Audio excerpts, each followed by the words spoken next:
जैसे आपने कुछ टाइम पहले बताया था कि 15 अक्टूबर के बाद मार्केट थोड़ा करेक्ट होगा, तो वैसे भी 18,600 के आसपास जाके वापस 17,600 तक आया। और जैसे सर ने अभी थर्ड वेव का जिक्र किया है, तो और कुछ स्टॉक्स भी मतलब करेक्ट हो रहे हैं, तो जैसे फार्मा शेयर बढ़ेंगे, तो ऐसे कुछ और शेयर पे भी इफेक्ट आएगी जो मतलब करेक्ट होंगे। अब एक्चुअली क्या है ना, इसको अगर हम ध्यान से समझें, जो मेरे को समझ आ रहा है इस टाइम पे, हम्म। सी पहला तो बट ऑब्वियस है, हम इसको ये तो लिंक कर ही सकते हैं जो कोविड के साथ जो हम फार्मा स्टॉक्स की बात समझ रहे हैं कि अगर लेटर से फार्मा स्टॉक्स यहाँ से बढ़ते हुए दिखते हैं फॉर द नेक्स्ट 10-15 डेज के हेंसफोर्थ, तो यानी कि कोविड वेव कहीं ना कहीं इंपैक्ट करते हुए दिखती है। बट मार्केट में कई और रीजंस हैं जिसके कारण शायद फर्स्ट वीक ऑफ अक्टूबर से मैंने कहना शुरू कर दिया मार्केट वॉलेटाइल हो जाएंगी, मार्केट वॉलेटाइल हो जाएंगी। मार्केट वॉलेटिलिटी बढ़ने के कई रीजंस होते हैं, और यहाँ पे मेरे को जो यहाँ से हेंस फोर्थ रीजन दिखते हैं वो बड़ा क्लियर कट मेरे को ये दिखता है कि सबसे पहला रीजन, चाइना की इकोनॉमी में चैलेंजेस दिख रहे हैं, बड़े क्लियर लफ्जों में दिख रहे हैं। और शायद एक साल से मैं कहने की कोशिश कर रहा हूँ कि चाइना में कुछ तो बुरा है, चाइना में कुछ तो बुरा है। ऐसे रिजल्ट्स उसके अच्छे आ रहे हैं, ऐसे डाटा अच्छा आ रहा था पिछले एक साल से, but I was pretty sure कि चाइना में कुछ तो बुरा है। और अब हमें चाइना में दिख रहा है, और चाइना के ऊपर हमने वेबिनार्स भी करे। हम्म। चाइना ताइवान के ऊपर किया, उससे पहले हाँ। चाइना के ऊपर हमने 2-3 वेबिनार्स और भी करे, और वहां पे हमारी हर बार यही बात हुई कि चाइना में कुछ तो बुरा है, कुछ तो बुरा है, वो दिख नहीं रहा। अब यहाँ पे जहां पे इकोनॉमी में चैलेंज दिख रहा है चाइना में, प्लस जो रिच ऑफ द लॉट के पीछे पड़ा हुआ है, प्लस टेक्नोलॉजी के ऊपर चैलेंज, एजुटेक कंपनीज के ऊपर चैलेंज, रियल एस्टेट में बाजा बजा हुआ है, तो ये चाइना एस्केप करने के लिए क्या करेगा? चाइना के पास एक ही हथियार है, उसको क्या करना आता है, वो कहीं ना कहीं जी जो है, अपनी पब्लिक को शांत या पब्लिक को सही थामने के लिए वो बॉर्डर डिस्प्यूट्स करेगा। चाइना आई थिंक 17 कंट्रीज जो उसके बॉर्डर शेयर करते हैं उनके हम्म। साथ डिस्प्यूटेड एरिया में है। मैं I am talking about Philippines भी, थाईलैंड भी, लाओस भी, कंबोडिया भी, वियतनाम भी, जापान भी, साउथ कोरिया भी, हिंदुस्तान भी, सारों के साथ उसका डिस्प्यूट ही रहता है चाइना का, रशिया भी। तो यानी कि बॉर्डर्स के साथ टेंशन मेरे को लगता है कि इंडिया के साथ यहाँ से बढ़ते हुए दिखती है, समझ आती है। और नॉर्मली इस टाइम के आसपास वो थोड़ा एक्टिव होता भी करेगा, कुछ नहीं, बट वो थोड़ा माइनर बॉर्डर टेंशन देगा।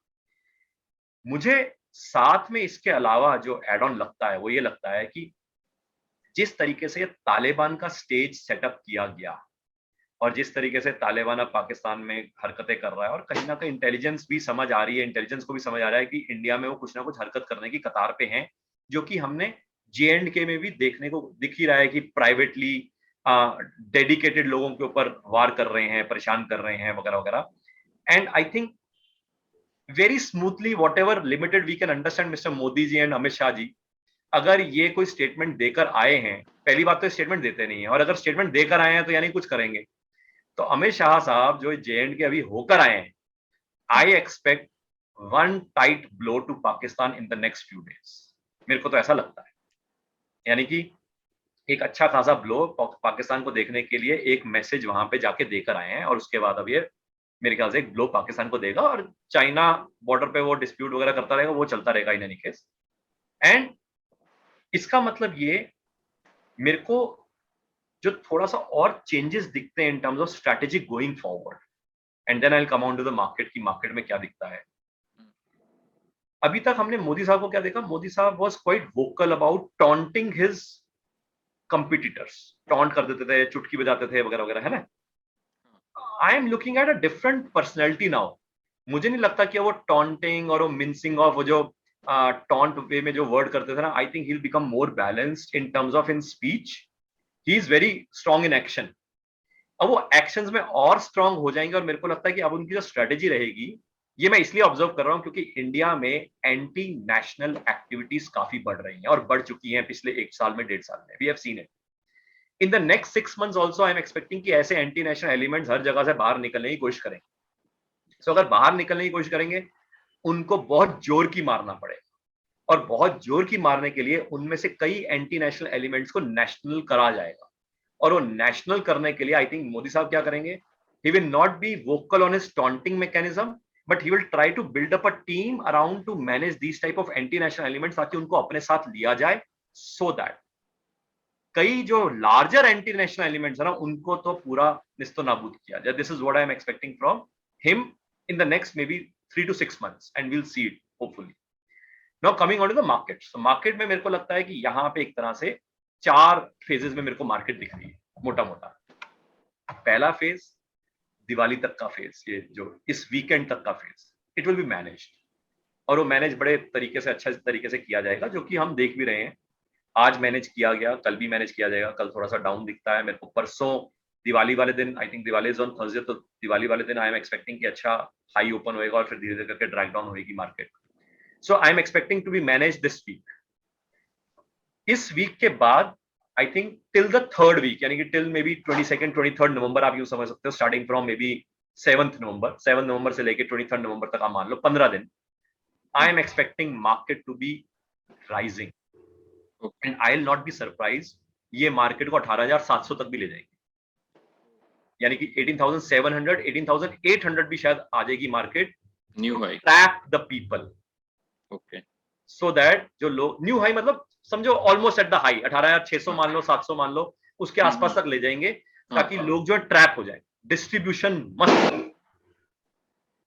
अब वहां पे जब 18,700 18,800 या 18,600 whatever might be the peak, वहां पे जब होएगा तो वहां पे वॉलेटिलिटी शुरू होगी, which will in the last week of November.